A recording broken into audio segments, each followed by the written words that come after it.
Para iniciar el módulo de estómago, vamos a hablar sobre anatomía y fisiología gástrica. En cuanto a los ítems a hablar sobre la anatomía, vamos a especificar generalidades, porciones, relaciones, irrigación y drenaje venoso e inervación. El estómago es un órgano perteneciente al sistema digestivo que se encarga de recibir el bolo digestivo que viene del esófago, que sería su comunicación proximal, hasta el duodeno, que sería su comunicación distal, y funciona principalmente como un reservorio donde se completa la digestión mecánica y continúa la digestión química. Desde el punto de vista anatómico se divide en 4 porciones, en las cuales está 1. El cardias, que se superpone con el esfínter esofágico inferior, el fondo, el cuerpo y el antro, cada una con sus estructuras peculiares que ayudan a funciones específicas. Topográficamente, el estómago se encuentra ubicado en el hemiabdomen superior, a nivel del epigastrio y del hipocondrio izquierdo y a nivel de la fosa sufrénica izquierda. Sus límites se corresponden con sus orificios. El límite superior está el cardias o sitio de unión cardioesofágica que se proyecta a nivel de T11 y el séptimo cartílago costal izquierdo. El límite inferior está el píloro o sitio de unión gastroduodenal que se proyecta a nivel de L1 y el octavo cartílago costal derecho. Tiene forma de J con un tamaño variable que varía según la edad y los hábitos alimenticios, y la longitud es aproximada entre 25 a 30 centímetros, con un volumen que varía de 1000 a 1500 cc. Aquí está un gráfico donde está cada una de las porciones del estómago. En cuanto a la porción del cardias, o la región del cardias, es la zona vecina al orificio del cardias y es el sitio de apertura con el esófago.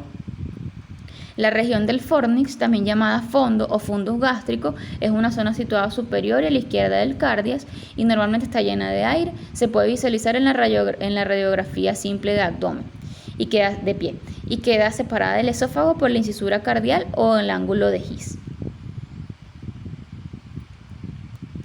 La región del cuerpo es la zona de mayor extensión, ubicada entre el cardias y el fondo por arriba y la región pilórica por abajo. Tiene una pared anterior y una pared posterior y 2 curvaturas, la mayor que va desde el fondo al píloro y la curvatura menor que va del cardias al píloro. La región pilórica se subdivide a su vez en 3 porciones: el antro pilórico, que es la zona amplia y vecina a la terminación del cuerpo, el conducto pilórico, que es un estrechamiento que termina en el píloro, y el píloro, que es el orificio que está delimitado por el esfínter pilórico y comunica hacia la primera porción del duodeno o bulbo duodenal. En cuanto a sus caras, anteriormente guarda relación con el diafragma, el lóbulo izquierdo del hígado y la pared posterior del abdomen. Posteriormente guarda relación con la bolsa mental y el páncreas. Esta cara posterior del estómago constituye la mayor parte de esta bolsa mental. Inferolateralmente se relaciona con el colon transverso. Este lecho gástrico de superior a inferior está formado por la cúpula izquierda del diafragma, el vaso, el riñón y la glándula suprarrenal izquierda, la arteria esplénica, el páncreas y el mesocolon transverso. Como consecuencia de los giros del estómago en el periodo embrionario, por la curvatura mayor se continúa el estómago con el epiplón mayor y por la curvatura menor con el epiplón menor. El estómago tiene unos sistemas de fijación en sus extremos. A nivel del cardias existe el ligamento gastrofrénico, que es por la parte posterior, que lo va a unir con el diafragma, y por la parte pilórica queda unida a la cara inferior del hígado por el ligamento gastrohepático, parte del epiplón menor. Estos sistemas funcionan como fijación y determinan sus relaciones con otros órganos abdominales. La configuración interna del estómago tiene pliegues de mucosa y submucosa de orientación vertical, sobre todo a nivel de la curvatura menor, en la que se extienden longitudinalmente formando los llamados canales gástricos, y salientes esferoidales llamados melones gástricos. Normalmente el orificio pilórico se observa cerrado, aunque en la endoscopia es posible ver momentos de cierre y de apertura. Histológicamente se divide en 4 capas: una capa mucosa, una capa submucosa, una capa muscular y una capa serosa.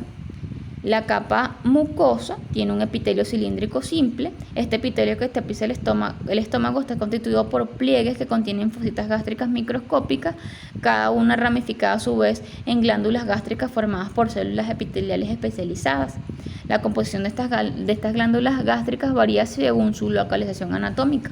Las glándulas oxínticas o parietales se encuentran en el fondo gástrico y contienen diversos tipos de células específicas, como son las células parietales, que van a secretar ácido y factores intrínsecos, y las células principales, que van a almacenar pexinógeno en gránulos apicales que pueden liberar su contenido por medio de exocitosis. Las glándulas también contienen células endocrinas, las cuales se encargan de liberar productos para regular la función gástrica. En particular las tipo enterocromafin, que van a sintetizar histamina. Hacia la parte superior de la glándula, donde se une con el hoyuelo gástrico y avanza hacia afuera sobre la superficie gástrica, las glándulas van a contener células de mucosas superficiales que van a secretar moco. En el istmo y en la región del cuello de la glándula van a estar células del cuello de la mucosa, que son precursoras para otro tipo de células diferenciadas de la glándula. Estas células madres ancladas dan lugar a células hijas que migran hacia abajo para formar células parietales principales o endocrinas, o hacia arriba para hacerse células de la superficie mucosa. A nivel de la mucosa antral, las glándulas no van a contener células parietales o principales, van a dar lugar a compuestos de células secretoras de moco y de células enteroendocrinas que van a regular la función gástrica. En particular, las glándulas que contienen células G, que van a sintetizar gastrina, y las células D, que van a secretar somatostatina. Histológicamente, para continuar cada una de sus capas histológicas, está la submucosa, en la cual está ubicado el plexo submucoso autónomo de Meissner. La capa muscular va a tener 3 capas de músculo liso, donde está la longitudinal externa, la circular media y la oblicua interna. Entre la longitudinal externa y la circular media se encuentra el plexo autónomo mientérico de Auerbach. El esfínter del píloro es un engrosamiento de la capa circular. La última capa del estómago es la capa serosa y va a corresponder al peritoneo visceral. La irrigación está dada principalmente por la aorta abdominal a través del tronco celíaco. Este tronco celíaco va a emitir la arteria gástrica izquierda, que se va a anastomosar con la arteria gástrica derecha, rama de la hepática común, en la curvatura menor para formar la coronaria estomáquica. De allí van a salir ramas anteriores y posteriores para el cardias, cuerpo y región pilórica. También la arteria gástrica izquierda va a originar las arterias esofágicas inferiores. La arteria esplénica emite la arteria gástrica izquierda, la arteria esplénica emite las arterias gástricas cortas, para la región del fondo, y la gastroepiploica izquierda, que se van a anastomosar con la gastroepiploica derecha, rama de la arteria gastroduodenal, a su vez rama de la arteria hepática común, para formar un arco arterial en la curvatura mayor, la cual va a salir ramas anteriores y posteriores para el cuerpo y la región pilórica. El drenaje venoso va a ser paralelo al arterial, con venas gástricas derecha e izquierda, además de venas de la vena prepilórica, que va a drenar a la vena porta. Las venas gástricas cortas y gastroepiploica izquierda drenan a la vena esplénica, y la vena gastroepiploica derecha, que termina en la mesentérica superior. A través de las venas gástricas cortas se establece una estamosis entre el sistema de la vena porta y de la vena cava superior por medio de las venas de la submucosa del esófago. El drenaje linfático va a estar dado en sus 2 tercios superiores por los ganglios gástricos, y en el tercio inferior se va a dividir en 2 tercios derechos a través de los ganglios pilóricos, y en el tercio izquierdo, que cubre la curvatura menor, fundus y parte inferior del cuerpo, a través de los ganglios pancreático-duodenales. La inervación recibe inervación parasimpática por fibras vagales preganglionares e inervación simpática por fibras postganglionares simpáticas procedentes del plexo o del ganglio celíaco prevertebral. Todas estas fibras hacen sinapsis con las neuronas entéricas del plexo mientérico y submucoso localizado en la pared gástrica. Del nervio vago anterior y de derecho e izquierdo, va a recibir fibras sensitivas y parasimpáticas para el dolor y distensión, y para la contracción del músculo liso, relajación del píloro y aumentar la secreción glandular. Del plexo celíaco recibe fibras sensitivas y simpáticas para dolor y distensión, para la relajación del músculo liso, para la contracción del píloro y para disminuir la secreción glandular. En cuanto a las funciones del estómago, cumple múltiples funciones: motora, secretora, endocrina, inhibidora de la población bacteriana, defensa contra la absorción de sustancias nocivas o agresoras mediante el vómito, y como absorción de carbohidratos, proteínas y vitaminas hidrosolubles. En cuanto a la sinfunción secretor, aquí tenemos un cuadro esquemático donde hablan de los diferentes productos secretorios gástricos importantes que van desde el ácido clorhídrico hacia la somatostatina. El producto secretado más característico del estómago es el ácido clorhídrico. La acidez de las secreciones gástricas va a empezar el proceso digestivo por medio de hidrólisis simple y también por acción antimicrobiana. La digestión enzimática de la comida también ocurre como resultado de secreciones gástricas. Una enzima proteolítica, que es la pexina, es desencadenada por un precursor inactivo, que es el pexinógeno. Esta pexina se especializa para su papel en la mediación de la digestión de proteínas en el estómago, ya que es óptima a un pH bajo. El jugo gástrico también contiene factor intrínseco, sintetizado por las células parietales, y lipasa, que contribuye a la digestión inicial de triglicéridos. El factor intrínseco se une a la vitamina B12, también conocida como cobalamina, y se requiere para la acción final de vitaminas en la parte distal del intestino. El estómago también secreta productos importantes para proteger la mucosa, como son glicoproteínas de mucina, fosfolípidos de la superficie, que dotan de propiedades hidrofóbicas en la superficie de la capa mucosa. También se van a liberar iones de bicarbonatos en la base de la capa mucosa para proteger la superficie gástrica contra el pH muy bajo. La regulación de la secreción gástrica va a tener respuestas neurales y humorales. Las aferencias neurales proporcionan un importante mecanismo para la regulación de esta secreción gástrica. Los reflejos contribuyen tanto a la estimulación de la secreción como a la inhibición de la misma. La distensión de la pared del estómago activa reflejos que estimulan la secreción del ácido en el ambiente de la célula parietal. Estos pueden ser reflejos cortos, que comprenden transmisión neural contenida por completo dentro del sistema nervioso entérico. Además, los reflejos largos comprenden la activación de fibras aferentes primarias que viajan a través del nervio vago y a su vez son interpretadas por el complejo vagal dorsal, que va a desencadenar el flujo de salida vagal por medio de nervios eferentes que viajan de regreso hacia el estómago y activan células parietales y otros componentes de la maquinaria secretoria. Estos reflejos largos también son conocidos como reflejos vagales. La acetilcolina es un importante mediador de los reflejos tanto cortos como largos. Participa en la estimulación de las células parietales principales y enterocromas fines, así como la sinapsis de los nervios dentro del sistema nervioso entérico. Otro neurotransmisor gástrico importante es el péptido liberador de gastrina, que es liberado por los nervios entéricos en la vecindad de las células G que contienen gastrina en el anto gástrico. El control humoral, la respuesta secretoria gástrica también es regulada por factores solubles que originan a partir de células endocrinas u otros tipos de células reguladoras, como son las células enterocromafines. El regulador endocrino primario de la secreción gástrica es la gastrina, que viaja por el torrente sanguíneo para estimular las células parietales y enterocromafines por medio de sus receptores de colecitoquinina.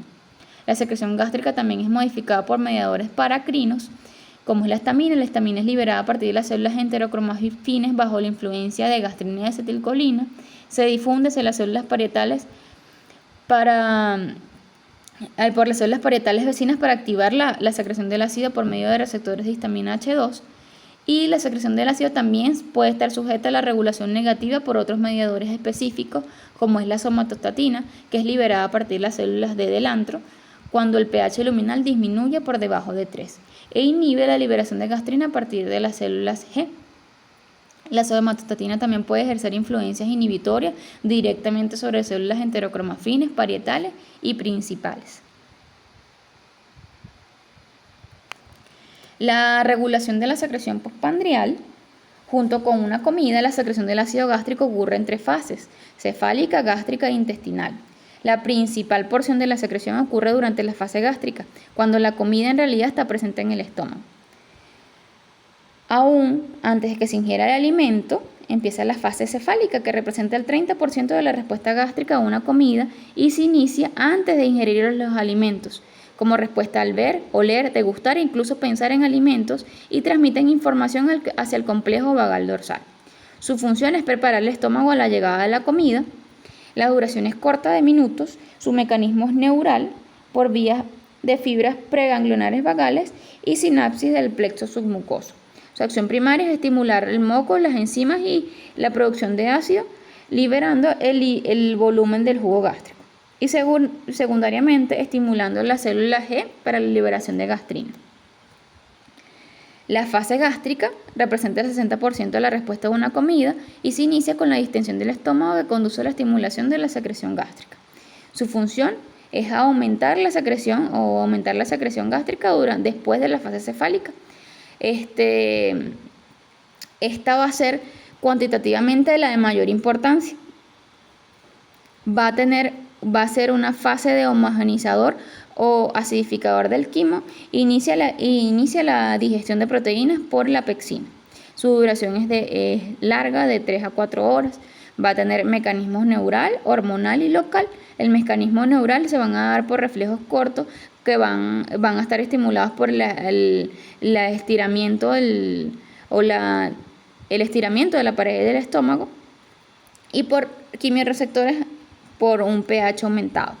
La respuesta o el mecanismo hormonal va a estar estimulado por la gastrina a través de las células G y de la actividad parasimpática, con la presencia de péptidos y aminoácidos en el quimo. El mecanismo local puede ser por la liberación de histamina por las células, por los mastocitos a nivel de la distensión de la pared gástrica. La acción es incrementar el ácido y la producción de pexinógeno y también incrementar la motilidad y la iniciación de las ondas mixtas. La fase intestinal representa el 10% de la respuesta y se inicia por estímulos nerviosos asociados a la distensión del intestino delgado. Su función es controlar el ritmo de entrada del quimo al duodeno. Su duración es larga. Va a estar mediada por reflejos neurales con reflejos cortos como respuesta de la distensión del duodeno y hormonal primario por la estimulación de la colecistoquinina y el péptido inhibidor gástrico y por la liberación de secretinas producto de la presencia de ácidos, carbohidratos y lípidos. Secundariamente por la estimulación de la gastrina por la presencia de proteínas y péptidos. Su acción es el feedback inhibitorio de la acidez gástrica y la producción de pexinógeno por la reducción de la motilidad gástrica. En cuanto a la función motora, el estómago puede considerarse un homogeneizador que desintegra mecánicamente el alimento que se ingiere hacia una emulsión de partículas pequeñas con una superficie total bastante aumentada, lo que amplifica los efectos de digestión. En segundo lugar, el estómago se considera el suministro de alimentos con la capacidad de digestión y de absorción de segmentos más distales del intestino. Para desempeñar su función de reservorio, el estómago muestra notables características de presión y volumen que dan cabida al volumen de la comida sin permitir el reflujo importante del contenido gástrico hacia el estómago ni forzarlo prematuramente hacia el duodeno. La distensión del estómago también suministra información importante a segmentos de torrente bajo del tracto gastrointestinal y contribuye a la emisión de señales de saciedad. El estómago también posee funciones de motilidad claras durante el estado del ayuno, donde entra el complejo motor migratorio, que es un patrón de motilidad que va a desempeñar una limpieza doméstica, barre materiales no ingeridos o objetos extraños ingeridos a lo largo del tracto gastrointestinal, empezando por el estómago. El estómago suele dividirse en dos regiones funcionales que tienen consideración en su motilidad. La parte proximal del estómago, que consta del cardias, el fondo y la porción proximal del cuerpo, que sirve como un reservorio para mover el contenido gástrico hacia la parte distal del estómago. Las contracciones tónicas en la parte proximal del estómago tienen importancia adicional para el vaciamiento gástrico. Algunos músculos lisos se contraen y después se relajan en cuestión de segundos, lo que se conoce como contracciones fásicas, que son predominantes en la parte distal del estómago. Por otro lado, las contracciones tónicas son contracciones sostenidas que son predominantes en la parte proximal del estómago y pueden persistir durante minutos. Cada tipo de contracción es importante para medir las propiedades de motilidad específicas que se necesitan para la función de cada región del estómago. La parte distal del estómago consta de la porción distal del cuerpo y del antro y sirve para triturar y pulverizar la comida. El píloro va a actuar como un esfínter que controla la cantidad y el tamaño de partículas de alimento que pueden salir del estómago en el estado postprandial. La relajación completa del píloro es crucial durante el complejo motor migratorio que desempeña la limpieza doméstica.